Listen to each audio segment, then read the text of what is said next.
Coming to you from Bakersfield, California, I'm Flint Del Sol, And I'm Shiloh Del Sol. and welcome to the Great Trans-American Road Trip.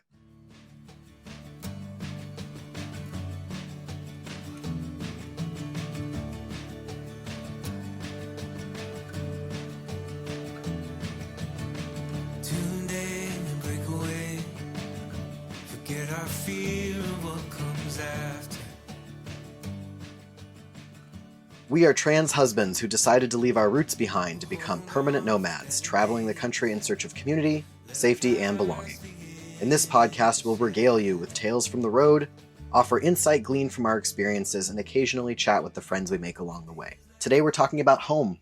Recently, we crossed the border from Oregon into California, which is one of the very few states that has like a pretty extensive check from one state to the other. And when we were getting flagged through, the woman who was in charge of checking cars told us, welcome home. And I was immediately struck by how I felt about that. Both of us were born in California. We lived most of our adult lives here. And it really, after 6 months of traveling and living in 8 different states, I don't think I was really struck by how much I was going to miss feeling home somewhere. And I was immediately really emotional thinking about being welcomed home. And I think what was so funny about that experience too is we sat in silence for 5 or 10 minutes as we were driving, and I was lost in contemplation about the concept of home. And the first thing you said to me was, how do you think she knew we were from California? Yeah, I had been pondering, not realizing what you had been pondering. And I had already realized that it was because we have California license plates. Yes, we do. But the way I like to let you know that I've discovered something is by asking you to see if you know the answer, which of course you always do. And then I'm like, yeah, right? Okay, so here's how we know that. That's interesting because those kind of same feels you got being welcomed home back to California is how I felt when our friends who host us on their property in Southern California started to call their property home for us, asking when we were going to come home and welcoming us home. It gave me a sense of belonging. Yeah. As nomads, so much of what feels like home is constantly changing. We've had to completely redefine what home means. But I think it also meant a lot as someone who's estranged from my birth parents. The nature of home has changed so much in my life. I don't consider my childhood home my home. I don't even necessarily consider California my home. But that's new, right? So there's processing and changes in the way I think about home that have happened really quickly in the last year. Yeah, I've always really struggled with the concept of homesickness. I've felt something that I think I can describe as homesickness before, but it's immediately, there's a little bit of grief that comes after because I'm homesick for a place that doesn't exist. I don't have a childhood home. I don't have a place that I consider to be a home base. And when we moved into a desert home together, I thought maybe that would be home. And so now when someone asks, where are you from? We often say that we travel full time. So we don't claim any one place really as home. But it does feel great to know that somebody else sees that for us and wants to hold that as a place we can come back to. Yeah, it does. It is really incredible to have so many people we visit too make us feel like home, open up their homes to us in a way that feels like it could be ours too. And in a way, we have many, many homes. And the place that most consistently that really feels like home is physically our airstream, and being with you in nature and present in our bodies. Home feels much more like a state of being and presence to me than it does a place. It's so fascinating that you're saying that because I'm thinking now about why home is something that queer people and trans people have such a large obsession with. We love talking about and thinking about our homes, and we talk about being at home in our bodies. Whereas that, a lot of trans people will explain that before they took any steps to transition, right, like socially or medically or whatever, their body didn't feel like their home. And often a transition can feel like a coming home, to yourself. So what does that mean, right? How do I know if I'm at home somewhere in my body or physically in a place? What is that supposed to feel like? You're asking me what it's supposed to feel like to feel at home in a body? Or in a place, I guess. That feeling of being home is a sense, right? You can put yourself physically there. Yeah, so what does it feel like? How do you know Yeah. that home is what it feels like? It feels like acceptance. It feels like safety. I think of the nostalgic feeling, like it feels comfortable, like where you belong. As you're saying that, you're listing all those things that I think you're totally correct about safety, about, returning to this sense of belonging is probably why so many trans people don't feel like they're home in their country right now, in their state. That neither of those things are really true for us right now. Yeah, it's hard to feel at home in a place that doesn't accept you for who you are. I didn't really think I was going to get to like an angry place as we were recording, but I've been feeling really angry. We don't have a lot of space, when we talk to each other where we are feeling angry, at least not at each other. And I know for both of us, like anger is kind of a new feeling. Like we've spent so much of our lives, prioritizing other people and just sort of accepting our circumstances that we don't really have a lot of practice being angry. But advocating on behalf of trans people is what I've spent the majority of my life doing. It used to say it was the majority of my adult life. It is now the majority of my life I have spent working in trans advocacy. I started doing this in a classroom before I realized that I was trans because I wanted my students to be able to access facilities on campus. It was right after California had passed something called AB 1266, which was allowing trans people essentially to use the bathroom that most makes sense to them instead of whatever was assigned at birth. And I've been watching for more than a decade and putting so much work into this cause. It used to be that when you first talked to somebody about trans issues back when I started doing this work in like 2012, you were usually introducing the concept of transness to them for the very first time. The layman, most cis people had never met a trans person and didn't know really what being trans was. So you've gone in a decade from people who have no idea that we even exist to deciding that we are the number one most important existential threat to the future of our country, which is bananas. And I think about how much so many of us that do this work have been yelling and screaming and using really easy, citable facts to assert that we are people who are deserving of space, respect, and inequality, equal treatment in our government. And it doesn't matter how much you cite these really easy statistics to people. It doesn't matter how human you are in front of them. It doesn't matter if you spend a decade teaching their kids. We're now at a point this week where it looks like the FBI is ready to designate us extremists, ideological extremists. And so we can't feel at home in this country because their feelings about us are so overwhelming that they're not willing to see us at all. And we usually center most of our time in talking about our own personal journeys, our experiences being married to each other, traveling, meeting trans people. And I really do believe that this country belongs to us too. But I'm so fucking mad today. I don't know how to hold it in the way I usually do. Holding and feeling the weight of just the way the truth has been twisted for people's own gain, the way it's impacting trans people it's disgusting, and it's super destabilizing and scary and opens the doors to so many unknowns.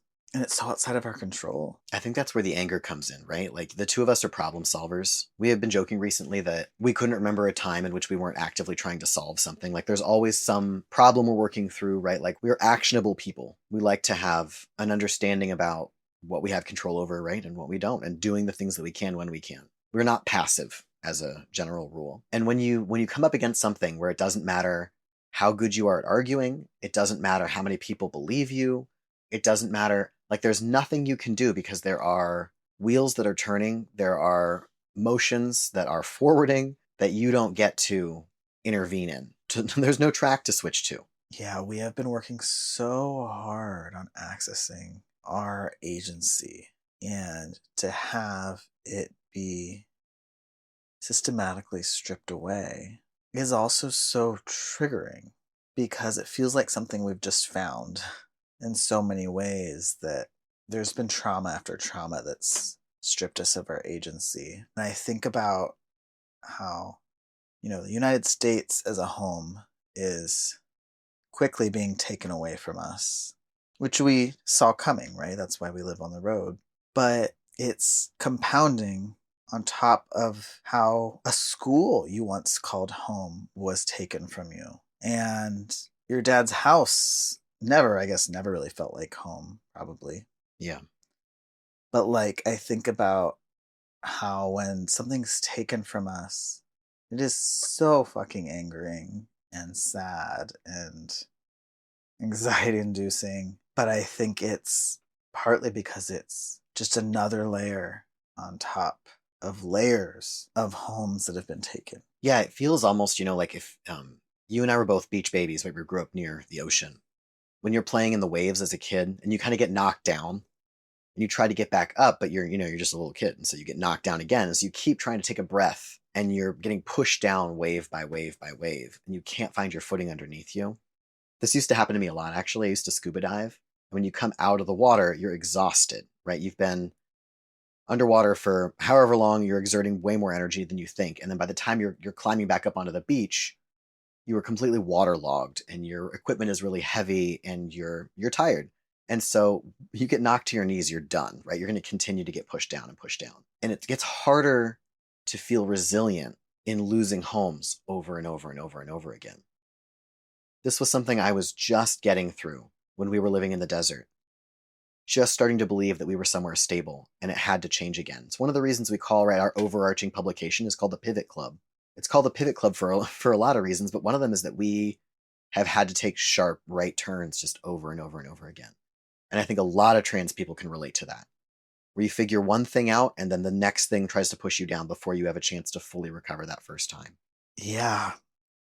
We've had to pivot so much in our lives to figure out what safety felt like for us, to feel safe, that, when we started talking about yesterday or the day before the news that, things were getting scarier for trans people in the United States, and we're seeing more and more trans people move abroad, especially trans people that are public figures, that I haven't felt in crisis and emergency mode in a minute. We've really settled into a way of life and have really been enjoying traveling the country, meeting trans people in big cities and in rural towns, that the idea of needing to pivot to consider, how our travel plans are going to be affected by this new information, it felt easy and familiar.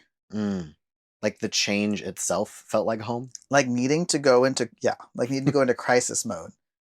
And it's something they tell you that, when you are someone with a lot of trauma, that part of healing is just learning how to, kind of accept a boring life. That it's a good sign when you don't have, so much going on. Our nervous systems get so used to living in a heightened state that it can become perpetual, and then it's so hard to ever really learn how to relax, and it actually feels more at home to be activated. Which is why we can also end up in some of the same kinds of relationships over and over again, right? The chaos is almost an addicting. Yeah, it's just what we're used to. Our brains tend towards what's familiar. And so if what's familiar, has been chaos and dysfunction, then stability and healthy coping, etc., can feel so foreign.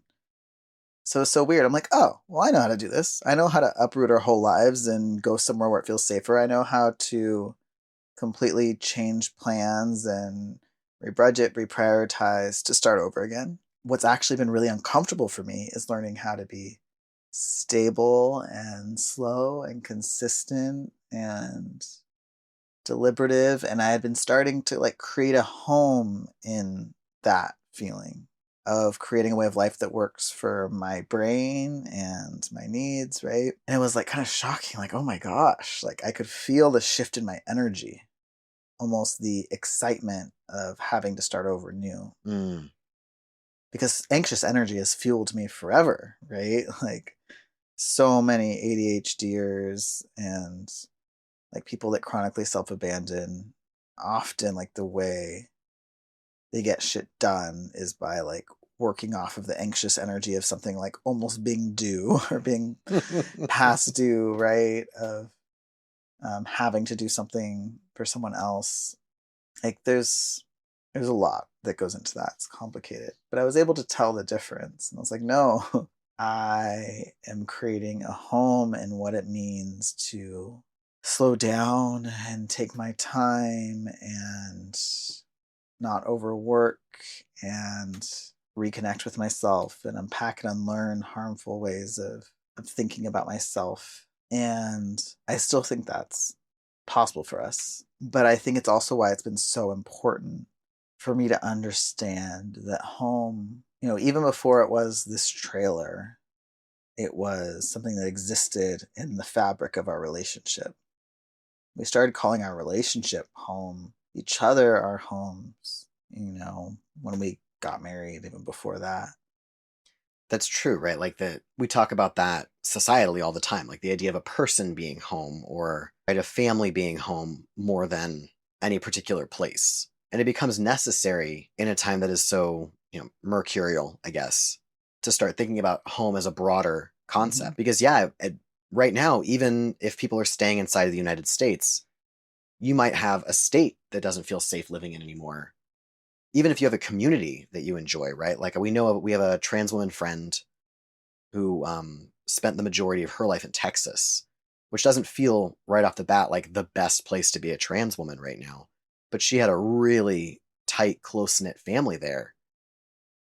And then she had to leave because the state as a whole made it impossible for her to live as a trans woman, right? She couldn't get the medication, the care that she needed, so she had to leave. And so even if you have that home feeling, even if you love the place that you're from, when that place rejects you or becomes unsafe for you long term and you have to find somewhere new, you've got to rethink what home means, or else you're going to drive yourself a little bit bonkers. And I think I've for a long time misattributed a city, a county, a state to being my home because I hadn't yet experienced needing to create a home within myself. Yeah. And, I also, the child of an immigrant and of parents who came from poverty, that like it was really imbued in me that like making it to Orange County, California, right? Making it to the upper middle class suburbs is like the pinnacle, and you shouldn't want anything else or to go anywhere else or have anything else. Like this is the definition of success of what a home is. Like we've made it. Yeah, both of our parents did that, right? Where we believed that we were born into the end goal. We were already there. Like our parents had already handled it. We were in the place that was the ideal home. But then it meant that anytime you felt like you weren't home there was like this extra helping of shame. Yeah, and for a long time, because I also survived my childhood by fawning, I just didn't know there was such a thing as any other feeling. I didn't know there was such a thing as feeling somewhere where like I belonged more. Like I was opposed to exploring because I was so conditioned that it made no sense to leave, right? Like I lived at home through college and it was like, why would you want to be anywhere else? This is the perfect place in the world. And traveling ultimately because I could feel that something was off, something was missing. When do you think you first felt that more profound belonging? Like you were home somewhere? If it wasn't when you were growing up, like when did that first hit for you? That's a good question. I don't know that I've ever felt at home in a particular city. Really? I think that's partly why I've enjoyed this journey so much. But it's only in the last couple of years that I've even had enough presence and stability to even really be in touch enough with my feelings to know how I know whether a place feels like home. Like, may have called places like Albuquerque and San Francisco home, but so much of my survival is depended upon detaching from my emotions that I can't tell you for sure. And now that I know what home feels like, right, what belonging and acceptance and peace and joy and safety can feel like, I know it doesn't feel like that. And so sometimes for a lot of us that are doing like this unmasking and self-discovery work, it really starts with like noticing what you know you really don't like. And even you and I do that. We're like, oh my God, we could never live here. Yeah. Because you are also a fawner and self-abandoner. And sometimes we go into like, oh, I could live here. This could be fine. And we romanticize something because we're so used to having no fucking options. So we just see it everywhere. We like start like just putting like little bows on fucking porta potties. We're like, this could be great. Yeah. It's like, I remember growing up and making little houses out of cardboard boxes, right? And putting lights up in corners. And being like, yeah, I could make this work. I could be here. Like, I could do this forever. And yeah, you're right. When you don't have other options, you're like, I guess I can figure this out. Like, I guess, which is not the worst trait to have. It's made, we've survived a lot of really bad situations because we can do that. But it also means, right, like figuring out what you actually really feel. Because I think I felt home and felt belonging way before. I can tell you exactly the first time I really felt like I belonged somewhere. Because it wasn't growing up, right? It wasn't when I was in high school. A lot of, I think, queer people, trans people can relate to the idea of feeling very, very distant from belonging in high school. It was college because I worked at my university's writing center. So I was a tutor, a writing tutor. I worked in a library with other English majors and helped, grad students or whoever, get better at APA formatting or how to fix their papers. And so that was the first time. And I'm realizing as I'm saying it, I'm like, oh, I wonder why that is. Well, because I was around other teachers, and being a teacher, I found through that experience really was a core part of myself. And it's one of the things that made me feel belonging. And fun fact about my time in the writing center, because you asked, I tutored Danielle Fishel, who played Topanga on Boy Meets World. Damn, that's impressive. Thank you so much. She was also in my intermediate bowling class, and I tried to get put in the same lane as her on multiple occasions, and it never worked out. So for you, feeling like belonging in home started in college. Yeah. Even before you had transitioned, you felt like with your people. Yeah, and I think that I felt that a couple of times, specifically in college, because you had, the two of us went to a really big public university. We actually found out we went to the same university around the same time and never met, which I think is funny. But there were 40,000 people who went to that school when we were there. It's a huge campus. And so you have the ability to find your people there, right? They have clubs. You can just go to a club. It's guaranteed to have a room full of people that like the same thing that you like. And I think it always felt, I know in high school, it felt like the worst advice. Someone like, try to join a club. Really though, college especially, clubs are full of really great people. But I found my people in the library, and then I found it later. I was working for the university newspaper. Same thing. People who were really excited about journalism, and they liked the same topics. They liked to discuss world events. I loved being around those people. And so anytime I've been able to find people who have even really one thing in common with me, I've been able to find home. Yeah, well, you're a connector, right? You're an extrovert and a socializer. And so you can find that sense of belonging with some ease once you're in the right space and you have a clear knowing of yourself and your interests. Makes sense that you would find that there.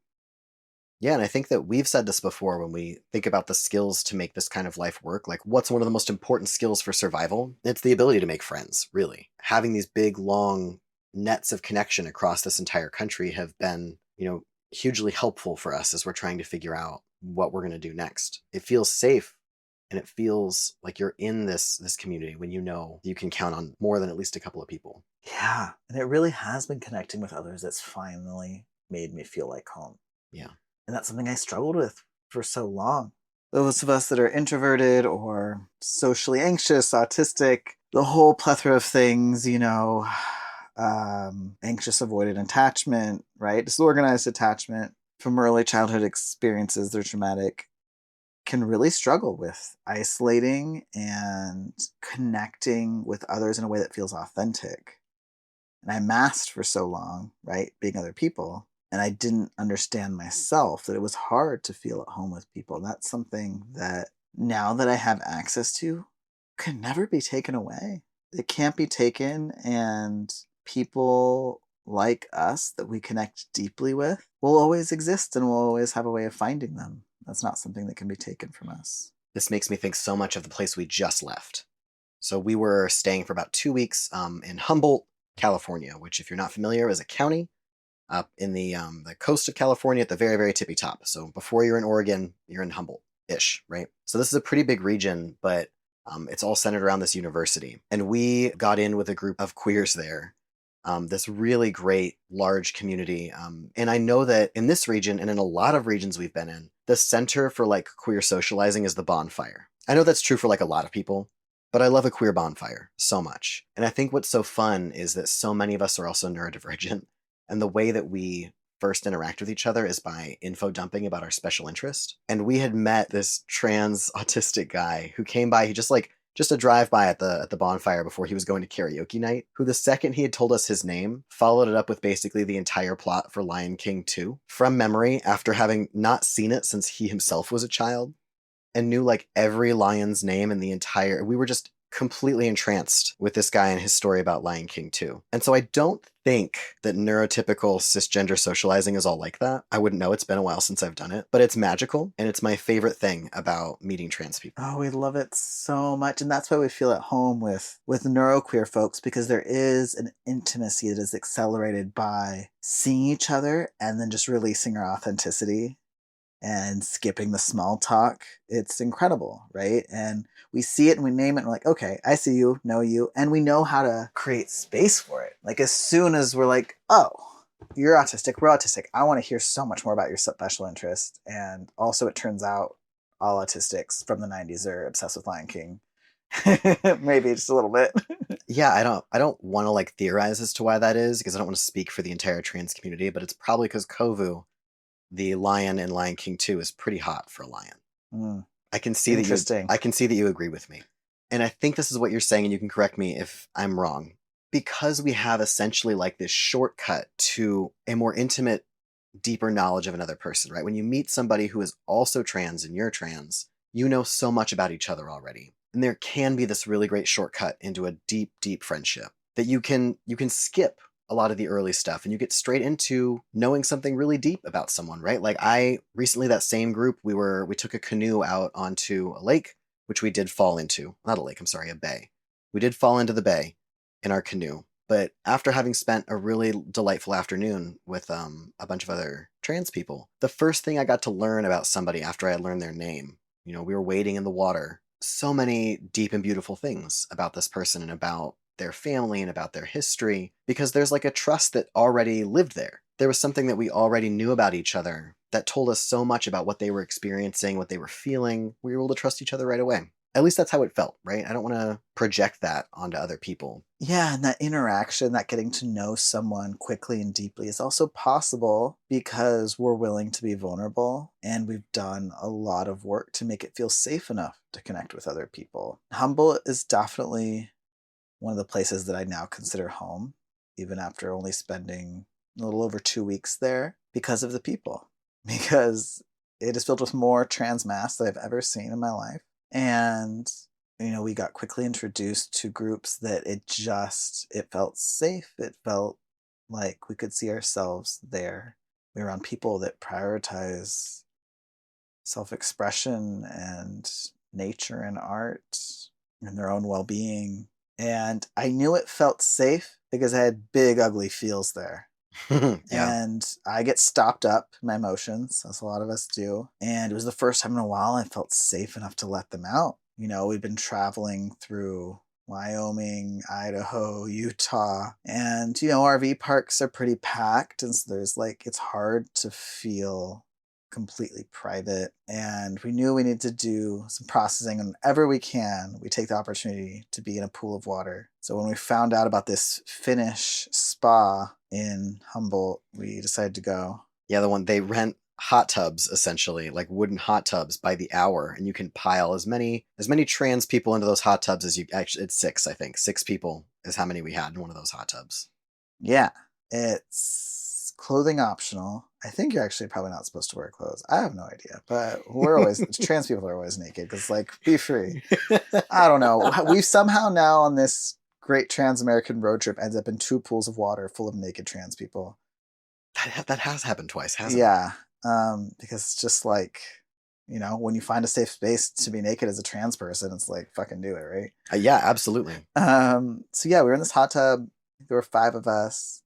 It was open air, right? Outdoors, but completely private. And so we were under a tree and under the night sky. And we'd had some mushrooms, which have been so fucking helpful for reconnecting with myself. And we were smoking some weed, which is great for relaxing and unmasking. And it was really helped me get through a lot of fear and anxiety that had been coming up. I had to first feel it. I was had a little bit of a panic attack that I was then able to coach myself through in a way that was really helpful. And it happened in front of people, which is so counter to how so many of us are able to experience big emotions. It has to be done in privacy. But I've been learning so much about the importance of healing in community and relationship.